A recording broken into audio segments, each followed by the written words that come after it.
When we refer to olive oil as liquid gold, he's going to tell you why olive oil is worth its weight in gold and why this one is so special. I've been using literally Partanna olive oil all my life, but my grandmother used this oil. And when you taste this oil, you'll know where you spent your money because there's no other oil that tastes like this. It's because of these olives. And then after we're done, you can go over the booth and see and sample all these amazing products. Luckily, our booth was not too far away. Right behind you, we have the Partanna booth where we'll be showcasing our Partanna extra virgin olive oil.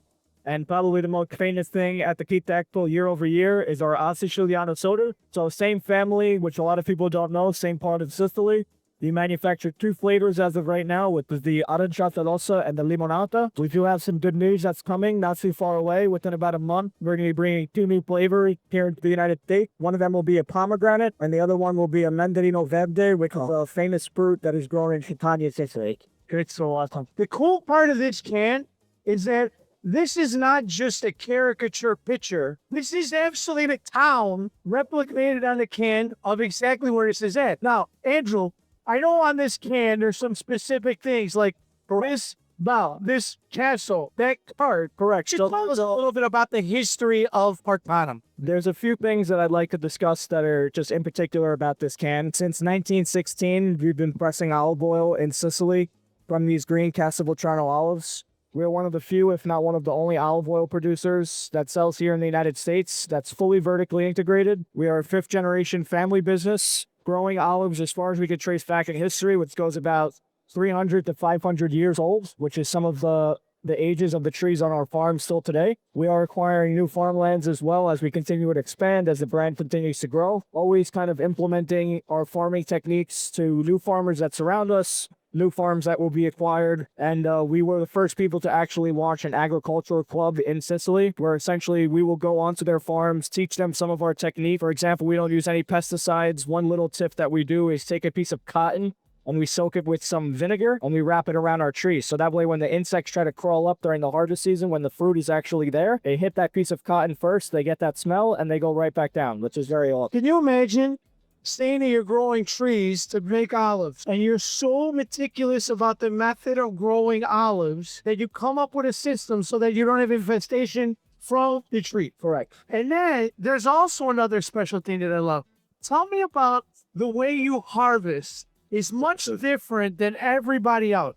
And again, it's these little fine details that make something incredibly great. Tell me about the harvest itself. So the harvest itself will begin late September, early October. And that's when we go to our farm and we actually hand pick all of these green Castelvetrano olives. If you look at this jar, and like I said, the thing that separates us, when you look at an olive oil company, you tend to not really see olives in a jar. So if you look at other famous brands out there that may be in your kitchen or on the shelf, in your retail store, whatever it may be, go look in the olive section and see how many of them are in the olive oil category and in the olive category as well. Not many, if we may be one of the few. When you look at these green Castelvetrano olives, you'll notice how bright green that they actually are. That's because we're actually picking these olives unripe from our trees. So if you go on our Instagram, Partanna Foods, you'll actually see that we've been filming a lot more of the content throughout each harvest year over year. One of the things that we do is hand picking, which separates us from a lot of other people. A lot of people use those machines that they have with forks that kind of dig into the tree. They'll lay the net on the ground and the machine will vibrate. That will then cause all of the olives to fall off the tree, drop into the net, makes harvesting a lot easier. With us, since we actually pick our olives unripe, which is why they are so green. Picture a banana. It starts off green, turns yellow, then it'll turn black. It goes the exact same way with an olive as well. Any olive that's left on the tree long enough, this would turn brown, purple, black, and then it'll eventually fall off the tree. So if you go on our Instagram, you'll actually see the content from last harvest where we're physically ripping them off in the tree, because those machines that kind of have the forks, if we put those into our trees and shake them when we want to pick, the olive isn't going to fall off the tree. So it takes actually a lot of force to go into the tree. We send out about a team of 3 guys every single day. They're in groups of 3 and they pick about 100 trees per team a day. Hand pick. It blows my mind when you hear the scale of this company. This is, again, international, done by hand, still to the same way that they did when Nino's grandfather was doing this and his family. It's an amazing story to see that, again, we talk about generational. You grow up in an olive family, guess what you're going to do? You're going to be at some point in your life saying, how do I continue the family business? And this is that point we say the next generation has that responsibility. You imagine being around for 50 years and sinking the shit? Nobody wants that. So what are they trying to do? Constantly say, how do we make this better? What technology? Technology is always great to an extent because we don't want to ruin what we built. Now, we talked about this. Tell me about, I still want to hear about the part. Tell me everything I can. Come on. Now, the three important things that are on the tin, and that will be the carretto, which is that horse pulling that cart, the castle that is in the back, and then that fountain that's in the front. So like Jeff Rio said, what's on that can is exactly what you'll see when we go into the town of Partanna. Partanna is not only the name of the brand, but it is the name of the town in Sicily where all of our farming, all of our facilities, all of our crushing, bottling, everything is done. Like I said, we're fully vertically integrated, so from the tree all the way to your kitchen or the retail shelf, same family that's touching the product. The carretto, which is the horse that is on the tin, that's actually an old school method of transportation for the olive. So they'll be put into large yellow containers where after the olives are hand-picked, usually they walk around with something on their neck that will allow them to pick and put it into the bucket. They'll then go into the larger bucket where the horse will then bring it over to our frantoio, which is where it's crushed. The other two things on the can will be the fountain in the front. So essentially that's where the whole town got their source of water, whether it be for washing clothes, drinking water, that's a staple for the town. And then the castle in the back, which is also still there today, was a castle that was given to the Queen Anna of Partanna. So Partanna was named, there essentially was a town that was split in half, and Anna, the queen, got a part of that town. So the town was then named Partanna. She was actually the queen that lived in that castle that's still there today. Of course, there's a lot more houses and stuff that was built, so the depiction of the can has a little bit of a gap for what there in real life, but in 1916, there's the first time that we pressed this green Castle Vetrano olive into an extra virgin olive oil, which is the same olive oil that's in that tin today. In 1923, we brought it here into the United States, becoming the first branded Sicilian olive oil. By being the first branded olive oil, the great-great-grandfather of the company had a postcard of his town, which is that exact picture that is on that tin. Originally, the tins were being quoted unbranded. They would bring them in 5-liter buckets, coats, whatever it may be. He then found a street artist in Brooklyn where he opened his first tea shop and olive oil shop, and he found a local artist on the street, gave him the postcard and said, I want my olive oil to be branded with my town's name and the family name. And he drew that tin. And over time, we kind of just, with new graphic designs, AIs, we started to kind of just enhance the graphic on that tin. And also on the top of the tin, you'll see the green Castle Vetrano olive, which is what really started everything. Like I said, 300, 500 years ago, 2,000 years ago, we actually owe the green Castle Vetrano olive to the Arabs and the Greeks. So Sicily was a land that was conquered many times. The Greeks and the Arabs are actually the first people to bring olives into Sicily. So I believe it was the Koraniki olive, which is the Greek olive variety, that was planted about 2,000, 3,000 years ago, which eventually transitioned into becoming the green Castle Vetrano that we have today. So today, Leo is going to be making a white pie with some mushroom. I'm going to be making another pie with the techniques that he taught me in the class. We're going to do an e-holiday pizza pie with that beautiful cornicione. Now, I already know what you're going to do, so I'm going to do not what you're going to do. Exactly. Tell me about agrumato.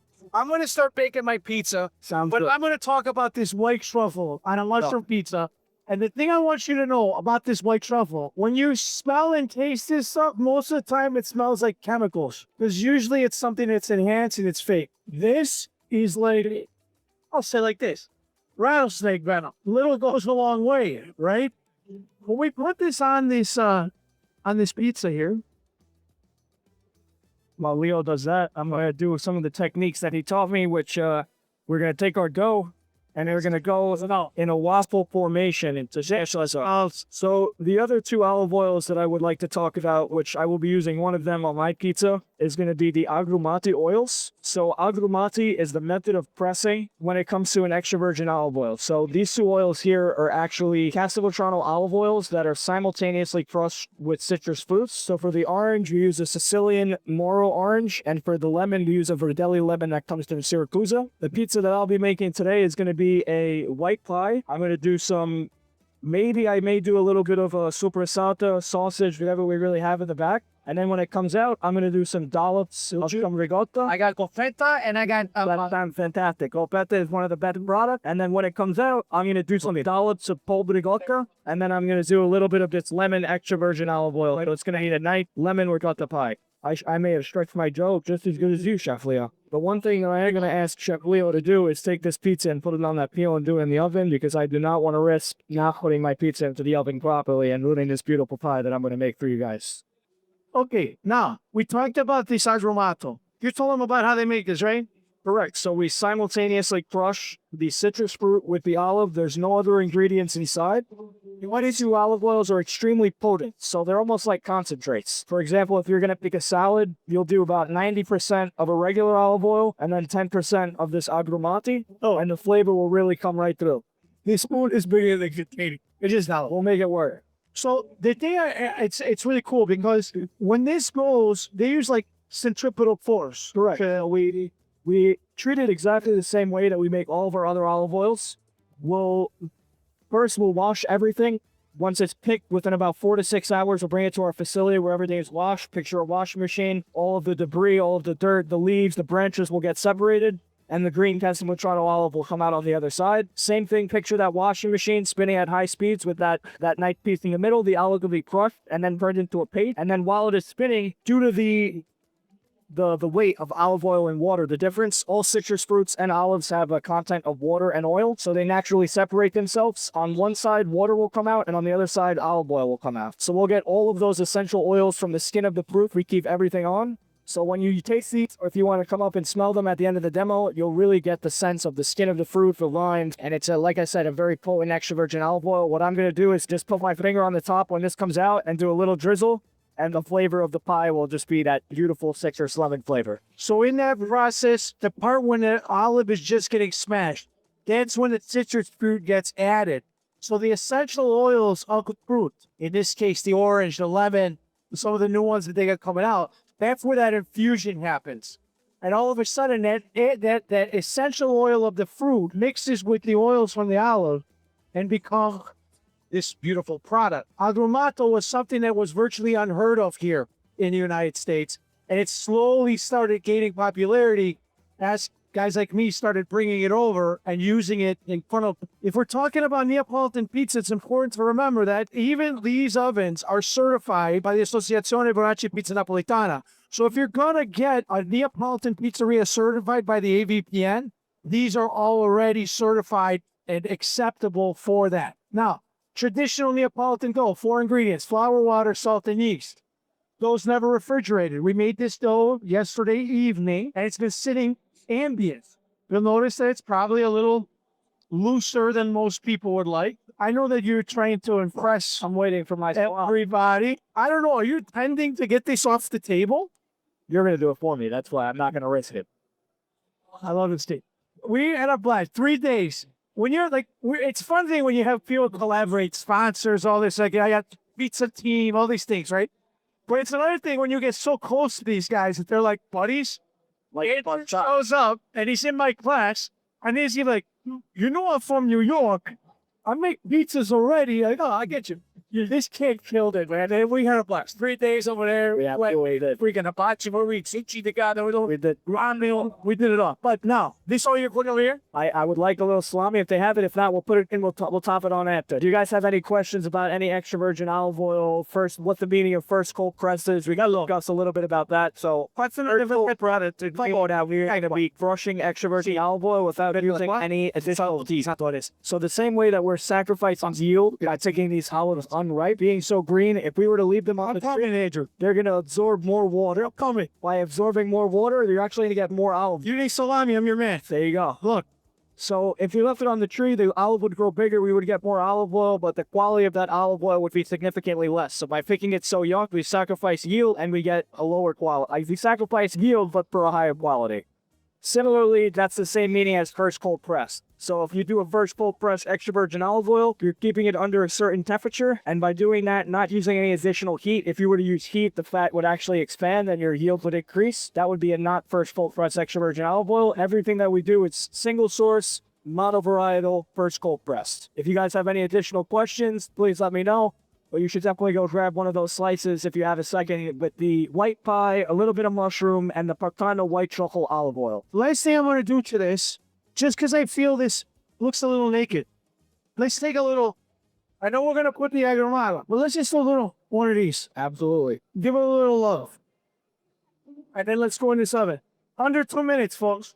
7:25 in what I would call the Ferrari of electric ovens here on the show floor. Brand new product. We launched this oven a few years ago. I don't know, there's this little pizza guy. You might find him around here, a guy named Tony Gemignani. He's got like 250, 300 slice shots just opened up. And they actually have Mara Forni spec Tony Gemignani ovens that you could buy here at the show floor to what he's actually running his pizzerias to. So Francesco Mara here, Enzo Mara's over there. The whole Mara family is here to support. Pizza University, we're about teaching. We leave the ovens over there. But what's my point? When you got like some of the biggest or greatest pizza people in the industry all looking in the same direction, and we all land in the same spot, this is where we say this is the testament of what makes good to great. Andrew stretched this dough that I would say Is my cornicione better than your cornicione? it's all right, it'll taste square, but not for nothing. For a guy who's selling olive oil, can we make a pizza in front of you guys? This is an easy thing. The best part of this pizza, because in Pizza University, you have to take a final exam. But what I do as director of education, I don't say that I want people to sit down at a desk and write a written 50-page test. Yes, there's a written test. But to me, if you're going to pass a course, it's about what did you learn and what can your hands do. So we have a practical exam, and then we have a written exam. The last question on the written exam was, is Chef Leo handsome, yes or no? That is always on the text. If you answered that incorrectly, you failed the entire course. The answer is always C. I'm skipping. The thing I'm saying is now, for Andrew's final exam on the practical version, this is the pizza that he made me. And I thought that it was brilliant because when you see this much cheese on a pizza, you say you need something to cut through it. You saw that cream. All of a sudden, he pulled this lemon oil in the background, raw oil on top of the pizza. We say, crudo. All of a sudden, that oil goes on top of this. The residual heat is warming up this oil. And I'm literally going in to take a slice, and it's, right in my face, aromatic of the lemon.